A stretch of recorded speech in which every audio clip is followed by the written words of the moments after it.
Hello everyone, this is Advocate Dr. Sheetal Babar and I shall be in this session discussing about doctrine of election under section 35 of Transfer of Property Act. Actually, I was intending to go live stream on YouTube discussing all of these doctrines falling under Transfer of Property Act in one session, one go.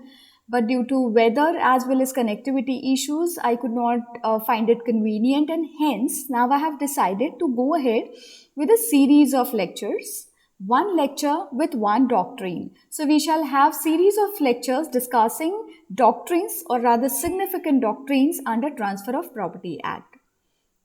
To start up with this session or this series, today I shall be discussing about section 35 of Transfer of Property Act, because this is the very first doctrine which we come across while we lead and read Transfer of Property Act as an enactment. Doctrine of election. From the nomenclature itself, we at least understand that this is something related to electing something from something. Why am I saying this? You cannot choose both of the ways at the same time. Probably everyone amongst us have faced this in our life, that at one point of time in the life, you have two paths and you have to choose one of them. You cannot have one foot on one path and another foot on another. And probably this is one of the reasons why we have these doctrines which we could connect to our day to day life as well.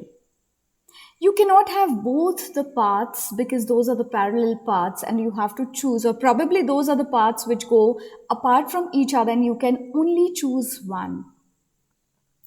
And this philosophy is nothing but what am I going to talk about today as a whole session of mine. You cannot choose two paths is a life philosophy, and you cannot choose both the things which are contrary to each other at the same time is what section 35 of Transfer of Property Acts talks about. While discussing this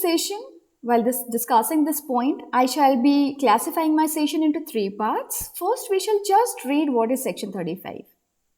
Then we'll go ahead with how this principle evolved and what this basic principle of election is all about. And then we will be discussing and elaborating rather this doctrine of election. So let us start and let us just read what exactly the enactment wordings of this section 35 of Transfer of Property Act. So if you go through the wordings of section 35, they state as such: where a person professes to transfer property which he has no right to transfer, and as a part of the same transaction confers any benefit on the owner of the property, such owner must elect either to confirm such transfer or to dissent from it. And in the later case, he shall relinquish the benefit so conferred, and the benefit so relinquished shall revert to the transferor or his representative as if it had not been disposed of. Subject, nevertheless, where the transfer is gratuitous and the transferor has before the election died or otherwise become incapable of making a fresh transfer. And in all cases where the transfer is for consideration. To the charge of making good to the disappointed transferee the amount or value of the property attempted to be transferred to him.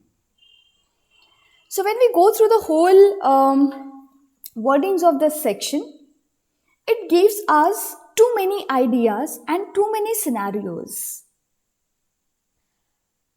Now when we talk about section 35, the very first thing after reading section 35, what we perceive is there are three people or three individuals who are involved. The first one is the transferor, that is what the wording talks about. The second one is transferee. And third wordings or third part of this situation is about some owner of the property. So, when we're discussing this section, we are involving three parties into the transaction. When we're discussing rights of three parties of the same transaction, there comes a lot of rights which needs to have the equilibrium.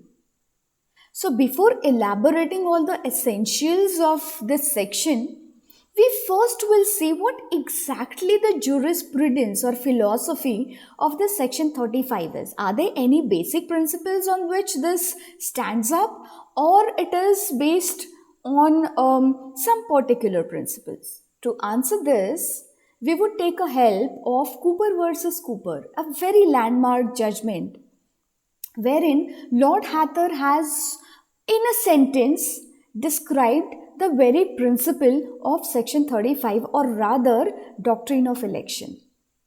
He states that a person cannot approbate or reprobate, or I could say a person cannot approbate and reprobate at the same or of the same transaction at the same time. So, a person cannot say yes and no at the same time. He cannot blow hot and cold at the same time, is what the principle basically applies to section 35. And we go ahead and we discuss about a principle which has been laid down under Condrish versus Lindsay, wherein it was quite simply quoted by Honorable Court that when it comes to a person taking benefit, he has to bear the burden. So nothing comes without a burden. Nothing comes without an obligation. And hence, when we discuss both of these cases, we just find that there is something, a very essence of the basic principle, rather applied in all kinds of legal systems, may it be a common law system or a civil law system. In all legal systems, there is this principle of equity which is applied everywhere, in every single legal system. The very basis of law is through equity, we say. And when it comes to these two principles, that a person cannot approbate and reprobate at the same time or in the same transaction, as well as a person has to bear some burden for certain benefits, is where we could smell this very importance or significance of principle of equity. Yes, principle of equity is a very basis of section 35 of Transfer of Property Act. I actually would rather say that principle of equity is the very basis of the whole Transfer of Property Act in itself. And then when I say so, we need to see who are all these which needs to have, or who are all these who needs to have the equilibrium concerned to their respective rights. For this, let us see what are the essentials, and then in the light of these requisites as well as the principles what we discussed, let us elaborate what this doctrine of election is. To simply explain what are the requisites or essentials of section 35 to invoke doctrine of election, I would like to take a help of a landmark judgment, Dhanpati versus Devi Prasad. In this particular case, quite simply, Honorable Court has given three essentials. The first one is, there needs to be a transferor who professes to transfer a property of which he doesn't have any right. Depending on to this, there needs secondly a property which is owned by someone. And lastly, there needs to be a person called transferee who shall be receiving this property as maybe a future transaction. Now let us take a simple example considering these three essentials or requisites. There are three parties named Yuvi, Bhaji, and Ravi. Yuvi is owner of the property named A. Bhaji is the transferor who wants to transfer Yuvi's property to someone.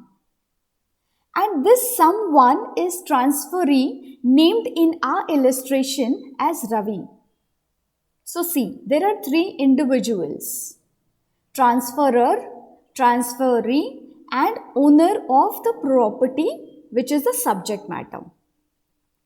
Now, when I am talking about these three individuals, transferor is Bhaji, transferee is Ravi, and Yuvi remains the owner of the property. Sure, Bhaji makes a will, a future transaction, because will comes into existence or can be executed only after the death or on the death of the one who proposes the will or who desires to have certain transactions under the will.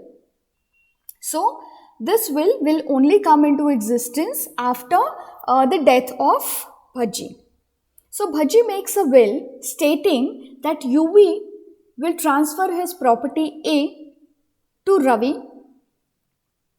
While on doing so, I shall give him, or my house shall be given to him, which is worth rupees 3 crores.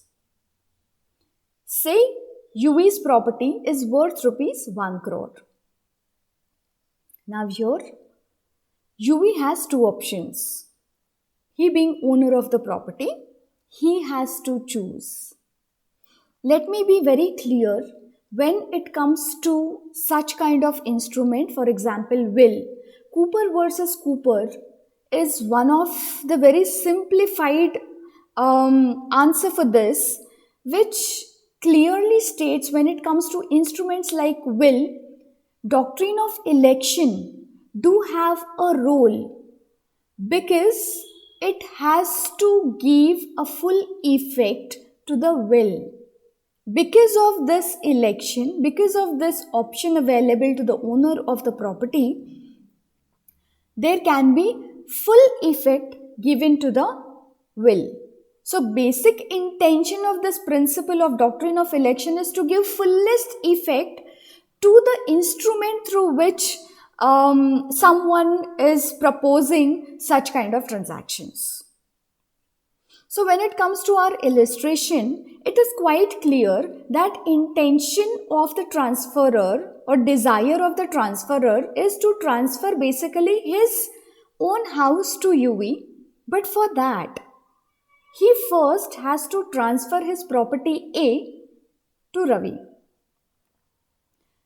Now, there can be full effect given to this instrument called will made by Bhaji only by Yuvi. And Yuvi has two options. In first place, he can accept this proposal, wherein he shall accept Bhaji's house along with an obligation of transferring his own property named A to Ravi. In this case, if this is, now there again are two situations as per section 35. Consent or agreeing for the situation, assenting and dissenting. If the owner assents, there arises two situations. One concerned to gratuitous transfer, another to transfer which is with consideration. Similarly, even if the owner of the property dissents from doing so, there arises two situations wherein the transfer is gratuitous and second is where the transfer is with consideration. So let us see both of these situations in context to assenting situation as well as dissenting situation. We are talking about the consent of the owner of the property. So say for example, Yuvi has accepted this along with the obligation to transfer his property to A. In this situation, let us consider that this is gratuitous transfer. So the consequence is quite simple. There shall be two transactions. First transaction, UV giving his property A to the transferee, that is Ravi.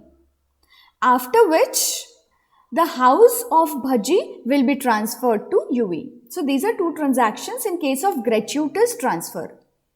Similar is the case when it comes to assenting situation with transfer with consideration. Same transactions will be consequential to this situation.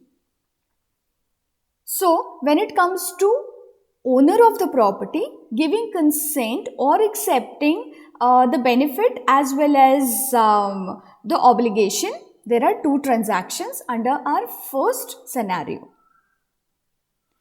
While we talk about the second situation, when we discuss dissenting from this proposal of the transferor. So example is same. UA has to transfer his property A to Ravi, and then through the will, that means only after the death of Bhaji, Bhaji's house will be given to UV. Now in this case, if UV dissents from doing so, in both of the situations, let us consider them separately, in gratuitous transfer and with consideration transfer. So if it is gratuitous transfer, there happens nothing. The situation is nil because UV has not consented for this, hence his property A will remain with him. Transferee has not paid any consideration as this is just a gratuitous transfer, and hence he will be not at all at loss. And transferor who made this will, his property, that is his house, which was supposed to be transferred to UV, provided he accepted the obligation of transferring his property to the transferee, that is Ravi, shall remain with Bhaji's legal representatives. So everyone's right are upheld and there is no violation or infringement or no one is at loss. Now let us see the next condition wherein this transfer by Bhaji is not gratuitous. It is with consideration. So transferee, that is Ravi, has paid Bhaji something so that he convinces UV that UV's property shall be transferred to the transferee, or probably for this condition, the transferee has paid something to the transferor. If we consider in this condition, in with consideration transfer, then in case when UV dissent from doing so, UV shall retain his own property because he has relinquished his right for the benefit also. He has relinquished the benefits rather. In this case, who is at loss? It is transferee who is at loss because he has already paid some amount as consideration or performed a duty as well, or provided certain services to the transferor. So, if he doesn't get that property on the condition of which he might have provided the services or performed certain duties or performed certain acts, then he definitely is at loss. And when I say section 35 is all based on principle of equity, everyone has to maintain, the judge has to maintain, or rather the enactment has to maintain the equilibrium of all of the rights which arises with any number of individuals. So here these are three number of individuals and hence there has to be an equilibrium. So transferee, just because of death of the transferor, cannot be at loss on the condition that the owner of the property didn't transfer that particular property. And hence section 35 clearly states that if this is the case, if it is a will, it will be executed only after the death of the transferor. In this condition, to make the losses good concerned to this transferee is the obligation on the legal representatives of the transferor. And in case if this is made by any another deed or any another instrument except the will, then definitely the transferor will be alive. So, where the transferor is alive, this is the obligation put up onto the transferor to make all the losses good of the transferee.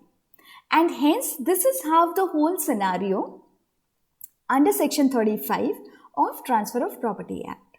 So basically, concluding all of this is there are three individuals. One professes to transfer a property of another to the third person. It is that another person to decide whether he wants to transfer his property to that third person. If he does so, it should be with benefit. The transferor needs to confer certain benefits onto the owner of the property.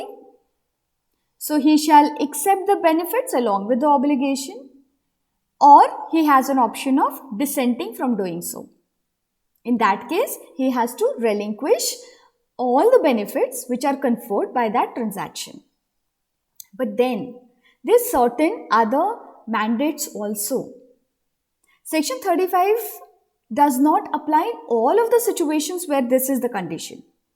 There's certain other mandates. For example, this transfer of benefit as well as obligation needs to be done with same transaction in the same instrument at the same time.